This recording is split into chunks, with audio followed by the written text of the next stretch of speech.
Walang takip ang mukha. Nagpapapicture pa yata eh. Oo. Kung tawagin honorable. Ito na yung nakikita kong pinakalundo. Pinakamalala, pinaka-worst. Pinakamalala. Oho. Sapagkat alam mo, ano na ito yung... Ewan ko, Nelson, sa avatar mo, kung meron kang makukuha isang salita na po pwedeng aakma, madi-describe mo, yung sidhi ng kanilang ano ang tawag doon, yung wala nang kasapatan eh. Hindi na milyon ito, hindi na bilyon eh, trilyon ang pinag-uusapan dito. Totoo kayo. At sana man lang, yung perang pinag-uusapan natin ay hindi makadidisgrasya sa bansa natin. Ay, nako. Lalong-lalo na sa marami nating kababayan na kung makikita mo ang kalagayan sa buhay. Wala nga pang paggamot eh. Totoo po. Pagkain, talagang makikita mo, hindi makapag-aral. Nakikita mo yung pinuntahan ko sa Agusan. Ni tsinelas, wala yung mga bata eh. Totoo. Kaya mabuti na lang yung kasama ko, mabuti na lang naisip niya. Sabi ko, bakit naman ka ako yung mga tsinelas, hindi pare-pareho ka ako yung kulay. Kaya mo na ko, sabi niya, importante lang, meron silang... Meron sa sabi sa paa. Oo. Isip mo kaliwa, berde, yung kanan, blue eh. Butas pa yan. Oo. Pero kahit papano, nabigyan lahat ng tsinelas, mga bata. Tsinelas pa lang, at least nakapagpasaya po sa kanila. Oo, pero kung titingnan mo, bakit nagkaganon yun eh? Walang-wala talaga eh. Pagkatapos itong mga taong ito, napakalakas ng, ewan ko, yung influensya sa sarili. Hindi ko malaman kung saan nila kinuha yung lakas ng loob para gawin nila yon sa ating bansa. May ginamit kayong termino dyan, Sen, halang ang kaluluwa. Hindi naman akin yun eh. Ay, hindi ba halang ang bituka? Iba kasi halang ang bituka sa halang ang kaluluwa eh. Hindi kasi, ako nung ako'y grade 5 pa lang, mahilig na ako sa sine, Jen eh. Opo. Alam mo naman, pagka yung mga kontrabida nag-away. Opo. Yung Fernando po Jr., ano yung... Pagkatapos yung, alam mo yung Mary Walter, di ba? Yan. Kilala mo yun eh. Opo. Ikaw naman eh. Official ng Red Cross po yan eh. Hindi ba si Mary Walter. Si Mary Walter, hindi ko malaman kung sinong kasama niya, si Ruben Rustia yata yun. Di ba? Kapag ka pinagsasabihan yung mga magnanakaw ng kalabaw noon eh. Kalabaw pa lang ang ninanakaw noon eh. Pagkatapos meron pang mamamatay doon sa eksena na yun. Magsasalita yung Mary Walter. Mga halang ang kaluluwa. Yan, mga halang ng kaluluwa. So na-internalize ko yung, may di-describe niya pagka yung mga bagay na talaga nakapanlulo mo. Na kapag bibigay ng masidhing kalungkutan, nasasabi mo yung mga kataga na yun. Halang ang kaluluwa. Kasi pagkahalang ang kaluluwa, hindi mo na iniisip kung ano yung mabuti. Wala ka nang iniisip, hindi mo na naiisip kung anong magiging kahihinatnan, anong epekto, anong impact nito sa lipunan, sa bansa mo na ginagalawan. Lalong-lalo na yung mga mamamayan. Hindi mo na iniisip yun. Ang iniisip mo na lang, yung pansarili mo. Hindi ko nga malaman, gaano bang pera ang kailangan nila? Oo nga, no. Hindi ba? Well, biblically sin talagang ano yan walang kabusugan, walang kasapatan. Kaya yung sinasabi ni Nelson kanina na habang kayong dalawa ay mini-make-upan, ano kaya mabuti nating gawin? Paano mabuti nating i-propose sa kanila sa gitna ng pinag-uusapan natin na ito? Kasi ang sabi nyo, Sen, budget ang pinagmulan eh. Totoo namang sa budget nagsimula eh. Anong magandang gawin? Kasi ngayon, ginagawa nyo yung budget. Noong nakaraan, ginawa yung budget, 2025, for this year, meron pa di ba? Ang pinakamalala kasi, itong budget para sa taong ito. Yan, tama. Nung ginagawa ito, 2024 kasi, di ba? Yes, Ginagawa ang budget kasi, bago matapos ang taon, para sa susunod na taon. Halimbawa, itong taong ito, ginawa namin ang budget, nagsimula September 2024. Pangkaraniwan, Agosto pa nga kung minsan eh. Dahil ang NEP, ibibigay sa inyo mga July, August. Karamihan, pagkatapos ng SONA, Sen. So, September pa lang, agaran mo ng babanatan yan. So, kinakailangan matapos ang House of Representatives, mga Oktubre man lang, kaya katapusan ng September, sapagkat yan ay dadalhin sa Senado para doon naman ihimayin at kung merong hindi pagkakaunawaan sa dalawang version na yan, pag-iisahin, ito nga yung tinatawag na bicameral conference. Yan, opo. Ayan, nakita mo naman ang nangyari sa 2025. Ito lamang ang budget na umabot sa Korte Suprema, sa aking pagkakaalam. Kinwestiyon pa po yan sa Korte Suprema. Wala namang pumunta sa Korte Suprema para questionin ang budget na ito eh. Sapagkat ito lamang ang budget Oo. na pagkatapos ng bicameral conference, katakot-takot na blanco ang nandun. Ngayon, wala pa akong nakitang ganun eh. At hanggang ngayon, Sen, hindi pa nare-resolve po yan, ha? Wala Yun nga, pang resolusyon ng Supreme Court yan. O paano mariresolve ba? Hindi naman gumagalaw ang Korte Suprema, hindi siguro malaman. Ngayon lang nangyari kasi sa buhay ng ating bansa. Totoo. Napatala sa kasaysayan ng ating bansa sa kauna-unahang pagkakataon na natapos ang bicameral conference, tinadtad ng blanco. Ngayon, lahat nagtatanong, sino ang pinakamagaling na naglagay ng mga Sagot doon sa blanco sagot na doon yun. sa mga blanco? Kasi pati yung mga pumirma, Sen, sinasabing, Meron na. ba't kami nagaganyan? Kasi kung tayo ay nasa eskwela, Opo. lalong-lalo na nung tayo nasa primary school. Nako. Hindi ba, Nelson? Oho. Si Nelson, ang pinaka gusto niya yung filling the blanks eh. Mandali yung kasi yan, no? Kasi kapag ka matalino ang tao, gusto niya filling the blanks. Si Jen naman, kasi hindi masyadong matalino, gusto niya multiple choice. May Baka sakalit may tumama, di ba? Sabi ni Jen, may low of average. May tsamba ito. May tsamba ko rito. Lahat A. Kaya lang si Nelson, sigurado Medyo niya. nag-aral. Mas gusto ko kanya yung filling the blanks. Yan, Di ba? Tama po, tama. Sapagkat kapag wala ka talagang ni-review, Naku, wala ka sasagot. masisiro ka talaga doon. Hindi mo may invento yun eh. Totoo po. Di ba? Isip-isipin mo naman. 28 blanco ang nakita ko. Ayun. 28 blanco ang nakita ko Ayun. na ikinalat sa siguro mga 12 pahina. Sino yung pinakamagaling na tao na naglagay ng... Paano niya nailagay yun? Hanggang ngayon, Sen, wala pang lumulutang kung sino sumagot dun, ha? Walang gustong magsabi. Opo. Sabing ganun ng ibang haka-haka. Baka naman kayo dyan sa House of Representatives ang gumawa niyan. Dahil dyan naman ipiprint eh. Kayo magpapaprint niyan eh. Opo. Hindi kanya, baka sa DBM. Hindi, baka sa Malacanang. Sino nga, di ba? Ayan. Kailangan kasi matukoy mo kung sino. Isip-isipin mo naman ha. Sana sabi ko na sa inyo. Karaniwan magsisimula ang debate Septembre, Oktubre, Nobyembre. Opo. O di 3 buwan. Hanggang sa umabot yan sa BICAM nga. Opo. Kumisan nga, halos matapos na yung Disyembre. Nag-aalala na nga Di ba? marami. Kasi Opo. kapag hindi mo natapos ng Disyembre, marire-enact yun. Okay. Palagay mo na lang 3 buwan. 3 buwan at kalahati kayong nagdidebate. Pagkatapos isang tao lang, ang gagawa ng... Doon lang pala ayusin, ano ba? Babaliwala pala lahat ng debate ninyo. Uy, bakit tayo nagdebate? Nagpagod pa tayo na kung minsan nga inuumaga pa tayo ng kakadebate riyan. Pagkatapos isang tao lang mangingiti-ngiti. Ha? Ngingisi-ngisi Sa gitna ng pusikit na karimlan, may daladalang ballpen. Pinagsasagutan yung mga blanco. Yung ballpen na yun ang pinakamakapangyarihan sa lahat ng ballpen. Isipin mo. Siya ang susulat. Alam mo yung budget natin, katumbas ng isang cheque lang. Opo. Sabi nila, ayan ang budget. Diyan nakasulat lahat ang bibilhin nating produkto at serbisyo na yan ang pagdadamutan ng bawat isang Pilipino sa susunod na taon. Yan, sa loob ng Isang taon po cheque yan. lang yan. Paano ngayon? May blanco ngayon yan. Sino yung makapangyarihan na yun na nagsulat ng mga blanco na yun? Hindi naman natin na... Blanco yun eh. Oo nga po, no? Hanggang ngayon nga walang umaamin. Sinong sumagot? Hanggang ngayon, pinag-iisipan ng Korte Suprema, paano natin bibigyan ng kasagutan ito? Yeah.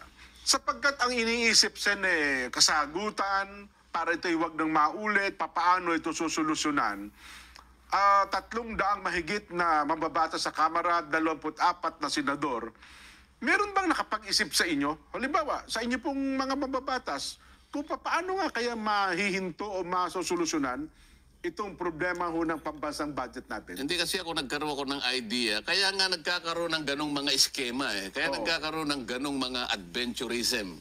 O nakapag-iisip sila ng kung ano-anong kaparaanan. Para nga makagawa sila ng bagay-bagay na kanilang pagsasaluhan. Pagkakakitaan. Pagkakakitaan. Yan, opo. Nakita ko na nung ako'y nung nandun ako sa Blue Ribbon Committee. Ano ba ako bakit meron na tayong NEP? Yung NEP, ito yung National Expenditure Program na ang nagpupundar nito sa umpisa, yung tinatawag na Development Budget Coordinating Council. Ito yung DBCC. Ito yung DBCC. Sila pala bumubuo ng NEP? Kasama sila doon. Okay. Pagkatapos, kasi pasisimulan nila, sila yung magsisimula ng mga general principles kasi. So, ang DBCC, sila yung magsasabi ng ating mga economic variables. Yung mga economic assumptions natin, kinakailangan ito yung ating magiging parametro. So, sasabihin niya, kailangan ang inflation natin, ang rate of inflation ay, kunyari, hindi tataas sa 4%. O yung ating debt to GDP ratio, ganito. Yung ating ekonomiya, kinakailangan lumago tayo between 5.5 to 6%. Ito yung mga economic variables. So mula doon sa mga variables na yon, magsasubmit ngayon ng kani-kanyang budget ang lahat ng ahensya ng gobyerno. Meron silang pamamaraan dyan. Naka-online naman sila eh. Halimbawa, si Nelson, Department of Agriculture. Ikaw naman, DENR. Merong lahat na, DND, lahat na ng ahensya. Magsasubmit ngayon. Ang DBM ngayon, como siya yung naatasan, na siya yung Department of Budget, magbabudget ng lahat ng pondo na yun. Siya magtatala lahat. Depende sa pangailangan. Ang pinakamalaking patalaan na yan, manggagaling sa Department of Public Works and Highways. DPWH pala. Inamin niya na wala siyang masyadong control doon sapagkat specialized agency daw ito. Kaya minsan, pinagtatalunan, paano specialize yan? Bakit wala kang kinalaman dyan? Lahat ba ng itinala niyan? Wala ka bang karapatan para tingnan yan? Sabi po ng DBM, DBM po. Ikaw ang budget eh. Ikaw nakakalaman. Di ba pinagmulan natin yung mga economic variables, yung economic assumptions na sila ngayon ang magiging guideline natin. Kaya natin inilatag ito. Yan ang pinakapundasyon eh. Lahat nakaano eh. Mula doon, inamin nila na, okay, meron na ngayong hanggang sa, ito yung tinatawag, yung stage na to, ito yung tinatawag na budget preparation. Okay, budget preparation yan. So lahat ng nakatala doon, ang assumption natin, ito ang mga pangunahing pangangailangan ng ating bansa at ng kanyang mamamayan. So nakatatag na yun, Ibig sabihin, ang pinagmulan nun ay yung pangkalahatan at individual na tuntunin o na inisip ng bawat ahensya na binuo ng DBM, ito ngayon ang panggastos natin para sa ating mamamayan. At nakasalig na doon kung saan natin kukunin ang ikabubuhay natin. Yung gagastusan na yan. Kaya lang, nung tinanong ko, paano nangyari? Bakit nagkakaroon ng ganito, ganyan-ganyan? Inamin ngayon nila na mula dun sa naitatag na nila, nabuo na nila. Yun yung pinaka-NEP. Nabuo na yung conservative estimate. Ito yung pangunahing pangangailangan natin. Yan po ba ipapasa sa Kongreso? Yun po ba yun? Yung kabuuan na yun? Ito nga yun eh. Okay. Ito nga yung National Expenditure Program. Kung tawagin nila NEP. Yan po yung ilang libro na sinasubmit sa Kongreso. Yan ngayon. Di ngayon, ito ngayon ang hihimayin. Ngayon, habang inihimay yan, meron silang tinatawag na ibinibigay. Inamin ngayon ng DPWH, may allocable. So, dadagdagan yung NEP, merong lalagyan ng allocable. Bakit ka ako nilalagyan ng allocable? Magtapat na kayo. May allotment pala, no? Kumbaga, ang allocable is an allowance given to the members of the House of Representatives. Kasi doon magsisimula eh. Nakita mo naman sa saligang batas natin, the power of the purse Tama po. in the House of Representatives. Kasi appropriations ito Yes eh. po, yes. So pagka-appropriations, fiscal o private nagsisimula, House of Sa Representatives. House of Representatives. O ba't ka ako nagkaroon naman kayo ng ganong patakaran? Kasi po para hindi na po mamolestya yung aming mga inilatag. Para hindi na po kayo manggulo. Hindi na pakialaman. Oo, halimbawa, maglagay na lang kayo ng Si Congressman Nelson Opo. Lubao. Teka muna, bakit nilagay mo yung ganyan yan? Paano yung distrito ko? Yan, O ngayon, para hindi na po kayo manggulo, sir, wag na po kayo manggulo. Total, meron naman po kayo. May Ito yung allocable. Sa isa pala sa kasita, pang-areglo pala yun. Allocable. Pagkatapos ng allocable, 300 mahigit yun eh. Opo, sa lower house. Ang bawat isang, sabi ko nga sa inyo, pagka regular congressman ka, 1 billion ang 1 average. billion. Naku, laki. So meron kang, may nakalaan sa yung 1 billion na maglilista ka ng project na gusto mo. Kakalat mo ng Kasi ganyan. bawal na yung pork barrel, kaya ngayon, yung ginawa nila, pwede ka ngayong maglista. Yes, nilista mo na. So, ang tawag nila, insertion, lista, amendment, blah, blah, blah, whatever. Yes. Maliban doon sa allocable, meron kang leadership, sabi niya. Ano ba naman yun? Ano ay kayong leadership? House leadership. Yan po yung mga leader. Andiyan po yung speaker. Andiyan po yung deputy speaker. Andiyan po yung majority leader. Andiyan po yung deputy majority leader. Andiyan po yung minority leader. Yan. Andyan po yung mga chairman at vice chairman ng Ng mga appropriations committee. Yan, O magkano naman yan? Ito po. Bukod dyan, ay maglalagay po ng unprogram. Bakit? Ay ba, iba po yung program. Kanino naman yun? Ay, yan yung mga hindi pa nakikitang maaring panggalingan ng ating mga pangangailangan. May kondisyon naman yan, Eka. Yan naman ay hindi magagasta yan habang wala tayong perang naiutang o kaya ise-certify ng treasury. So meron pong ano yan, meron pong ano yan, may limitasyon po yan. O pagkatapos niyan, pagkatapos po niyan, dinagkaroon na po ng pagsusulit po dito sa House. Nabasa na po ng pangatlo. Ibig sabihin, third reading, tapos na po kayo. Final reading, Ang tama. tawag niyan, it's GAB. So House of Representatives, General Appropriations Bill. Tama. House na siya. Hindi, itataas ngayon sa Senado. Tama. Noong isang araw pala siya, napasa na. Mukhang Napasa na. pasado na po Nandun sa na sa ano kamara. namin ngayon. Binigyan na kami, nasa online. Nakikita na namin na ngayon. Ito pala yung ginawa ninyo, ha? Magkakaroon ngayon ng tinatawag na bicameral. Pagdating sa Senado muna, Sen, wala pang bycam. So, Hindi, ang sinasabi ko sa'yo, kung natapos na yung pagre-revisa, o di nagre-revisa ngayon, teka muna, hindi tayo magkaintindihan eh. Ba't mo inalis dito? Ba't nyo nilagay dito? Ang sa amin ganito, gusto namin ganito, ganyan. So hindi naman nawawala yung total eh. Ang pinag-uusapan lang, ginajagel-jagel lang. Yung pagkasasalansan na lang. Nasa priority ng, hindi, kami dito, hindi, ang tingin namin dito. So hindi ngayon nagkakaintindihan. Ang Senado ba, Sen, may allocable din? Alam ba? Kasi, Yun, mamaya na natin na yan. Sige. Ikaw naman masyado ka mga dalintado. Dito muna tayo Sige. Dito. Sa House. Magkakaroon ngayon, hindi nagkakaroon ng, hindi sila nag-agree. So merong conflicting version. Tama. Kami ganito eh. Ay, hindi kanya po pwede yan. 24 lang kayo 300 kami. Sa isang halimbawa, At saka kayo wala naman kayong distrito. Ba't ba nakikialam kayo? Ito'y distrito kami. National, Ikaw anong distrito mo? national lang niya kami. Bakit? Magkano ilang bang boto mo? Yun lang. Anong distrito ka ba? Batanes? 8,000 lang ang botante mo. Palagay mo ng binoto ka lang. Ako, milyon-milyon eh. Ako, ilan bang boto mo? 15,845,000. Teka, hindi tayo nagkakaintindihan. Bycam. Ayan. Isang halimbawa niyo dyan, Sen, halimbawa yung pondo ng DMW, di ba? Nasabi niyo, pondo niyo, hindi, ang gusto namin, taasan. So, hindi mayroon hindi halimbawa, sinabi pagkakasundo. ko, yung action fund ninyo, bakit 2.1? Billion lang, Alam mo, sa 2.1 na yan hindi ka makakarami na nga. Kasi ang kailangan mo kako, ay mga in-house lawyers. Yan, opo. Lawyers sila na mauutusan mo. Hindi ka ako, ayoko yung parang, anong tawag doon? Kukuha ka lang ng Retainer lang. Pag retainer yun, meron kang quota lang dyan eh. Karaniwan, 100 clients lang yan. Pag sumobra dyan, another service fee yan.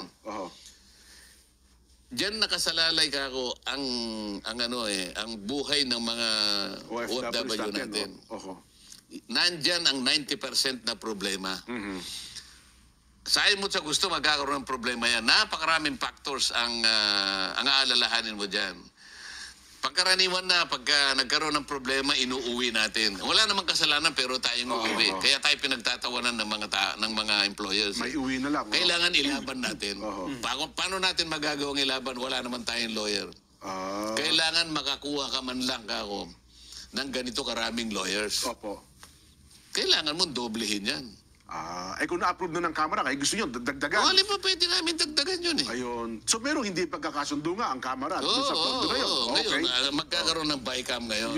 Kaya nga nag-uusap ngayon yung appropriations at saka yung finance namin. Hindi ko alam kung gaano ka-transparent ngayon, dahil ngayon lang ako naging senador, hindi ko naman alam kung kasama ako sa BICAM o hindi. Pero nasama na ako ng BICAM nung ako'y nandun sa baba. Nung nasa Kamara kayo. Ginawa lang kaming props. Pinakain kayo namin, pinakain ng marami. Hindi man namin alam kung ano pinag-uusapan eh. Basta kain na kami ng kain eh. Kaya nung sinasama nila ko, ayoko na ako sumama dyan. Kayo na lang. Kasi hindi na nag-uusap-usap sila. Ngayon, ang pinakahuli ito yung BICAM. Yan. Ang resulta ng BICAM, ay yung resulta ngayon, nung diferensya ng NAP, ng NEP at saka nung GAA, at isama mo na yung sinabi ko. At kapag ka binawas mo yung nangyari rito, malalaman mo kung ilan yung nandito sa BICAM. Nung kunin ko yung figura na nanggagaling kay dating Secretary Manuel Bunuan, sabi niya, yung allocable 450p. Laki. O isipin mo nga laki yun, ha? Yung leadership, 100 B. Ang program, 150. Pagkatapos yung diferensya, 400 B. So, mahihinuha mo na doon kung ano yung nanggaling sa BICAM. Ngayon, pag tinotal mo yun, 1 trillion ang sobra. Kanina nagsimula tayong mag-analyze. Tama, Inassume na natin, ito na ang pangangailangan ng produkto, ng serbisyo, ng halos lahat ng mamamayang Pilipino. Ito na ang makakasapat. Maaring nagtis tayo ng konti, higpitan ng sinturon, o maluktot dahil yung kumot ay hindi masyadong mahaba. Pero ito na yung bale, kakayanin ng ating ekonomiya. Yan po yung NEP. Ito yung NEP. Gaya ngayon, 6.7 trillion. Di ba? 6.7. 6.7 trillion ang hinihinging budget. Nag-BICAM na, nag-usap-usap na, ano nangyari? 6.7 din eh. Ang nagiging problema, may nawala doon sa mga merong naidagdag. Hindi naman nababago yung kahilingan nila Sen, di ba? Nandun nga, merong magsasakripisyo doon dahil nga yung allocable, kailangan palitawin yung alin 400 pesos. Tanggalin natin, ganito yung, kasi ito yung gusto ng mga ganito. Kaya nga nag-juggle eh. So, pagka naumpisa na yung pagpapalitan ng ganito, ito yung allocable. So, natupad yung allocable. Pero nagsakripisyo, yung dating inisip na para sa tao. So, naapektuhan pala yung proposal na galing mismo doon sa... Mawawala talaga eh. Kung naniniwala tayo na 6.7, yun ang talagang pangangailangan natin. Talagang ideal. Bakit